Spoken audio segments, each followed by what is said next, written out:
Hello guys, it's Justice again from tutorialscamp.com. In the previous video, I gave you an overview of Angular 10 and why you need it. But so in today's video, we are going to look at the architecture of Angular 10 apps, and it's really easy. And I'm gonna make it brief so that you guys understand. You understand it very well. So let's go. Let's move on. Angular 10 has four key pairs for building apps, and which are component, directive, routers, services.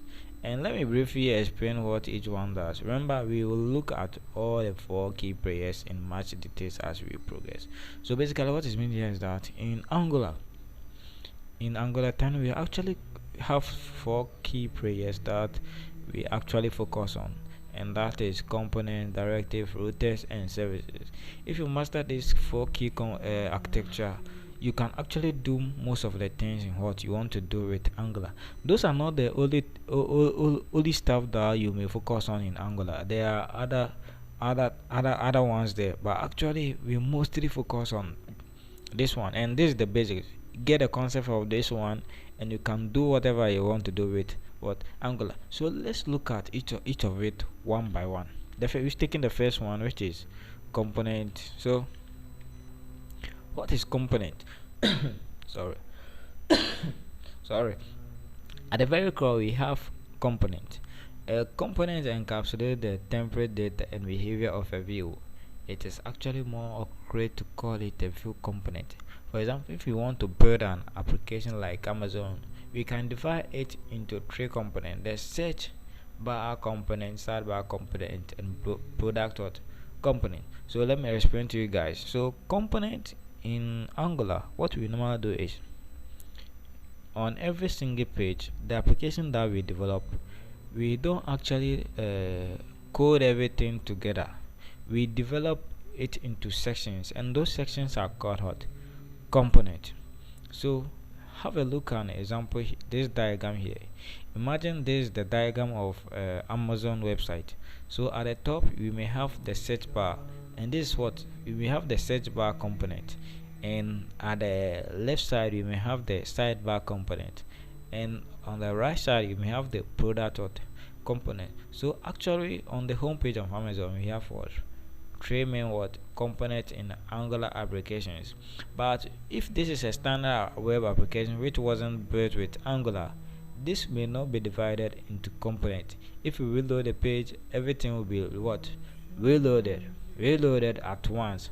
But in case of Angular, you may decide to reload this first, this second, and then give some time before what? Allow the page to be a little bit, give some 2 seconds before you reload it. So you reload it. So let's move on. In a real world application, a component will typically consist of tens or hundreds of components. Each component will have its own HTML markup in its template, as well as its own data and logic. Components can also contain other components. In product components, where we display a list of products, we do so using multiple product components. Also, in each product component, we can have a rating component.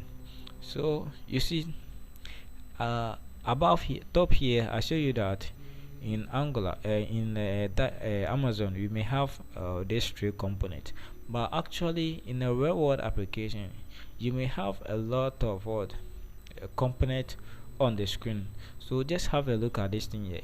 We have the sidebar component, and then the search bar component and the sidebar component, and we have the main component here, which contain a single component, and each single component we have a rating product component in also in. So in this case, a component can contain other component. Yes. So have a look at this single component here, product component here. You see that we have a product rating component also here. So this rating component is actually within this product component, and that is actually not hard to components are really easy, and they are the building blocks of Angular. Don't be panic, they are really easy, and I assure you, you're gonna see it in the real world, and you're actually gonna love it. So let's look at the other architecture of Angular app, which is services. Sometimes our components need to talk to backend servers. Example like Node.js, ASP.NET, Ruby on Rails, PHP to get or save data. To have good separation of concern in our application, we delegate any logic that is not related to the user interface to a service. A service is just a plain class that encapsulates any non-user interface like making HTTP calls, logging business rules, and what many more. So what is meant by service here? Alright, so you see, because Angular is a front-end framework, it cannot actually directly make a query to databases to get some data or to save data there. Like let's say you have some user ID and you want to get it, you want to get a username. You cannot in the database. You cannot actually uh, call the database direct, contact the database direct in your Angular application. So what we normally do is that we depend on server-side languages or server-side languages to make an HTTP communication.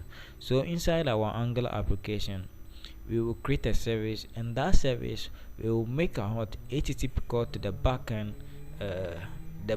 what language, either PHP or ASP.NET, and that backend language will fetch the data from the database and what return it to us and return it to us in our Angular applications. This is all done with the help of making HTTP calls. And so how do service actually look like? Service is nothing, it's just a plain class that encapsulates any non-user interface logic. So there you see, in object oriented, you just create a class and then you have methods and other properties. That is what a class look like. Don't panic, you will see it in the real world. So let me show you an illustration of how HTTP calls is made in Angular services. So here is an example. Imagine this is our front-end Angular application, and this is the backend PHP script, and this is the database. Let's say that within this database we have a list of user details, and inside our Angular application we actually want to get some user whose name of a user whose ID is 2. So because we cannot actually make directory contact this database, we need to depend on this backend server to get the data here. So what we will do is we will make an HTTP call to this PHP script, and when this PHP script will contact the database, because they have the backend services they have the capability to what talk to databases, make a communication with databases, which front-end application can't do. So this PHP script will communicate to this database that, hey, this guy right here sent me a message to deliver to you that you have a list of users details here, and each user there is an ID attached to it. So he actually sent me to get the name of the user whose ID is what 1. So this database will say, yes, I actually have a list of what users details here. So if the user ID, the name of the user ID you are looking for is 1, let me look through my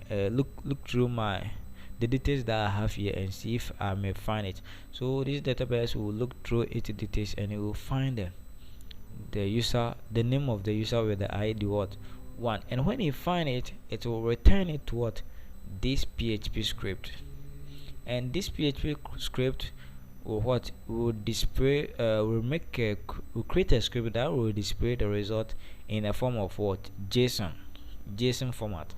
And inside our Angular application, again within a service, we will also make what HTTP call to this PHP script and fetch the the data that was sent by this database to this PHP script.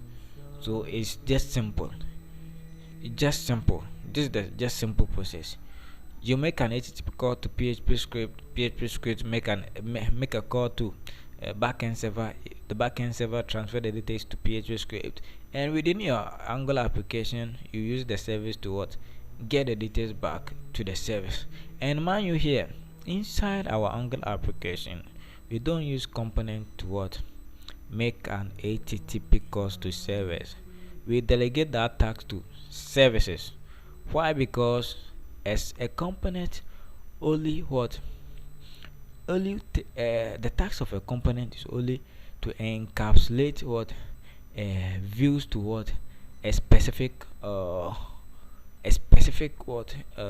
element, specific element. And specific element, don't worry, you will see this in a real world application. I know this look very wide, so let's look at the other architecture of Angular application, which is a router. The router is responsible for navigation. As we navigate from one page to another, it will figure out which component to present to the user based on changes in router name.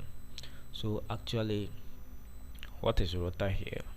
Router is nothing but navigation, a way of making navigation to other websites. Like let's say we are on this login page. We want to navigate to forget password account. Forget password account. Yes. So whenever you click on this, how will your Angular application know that?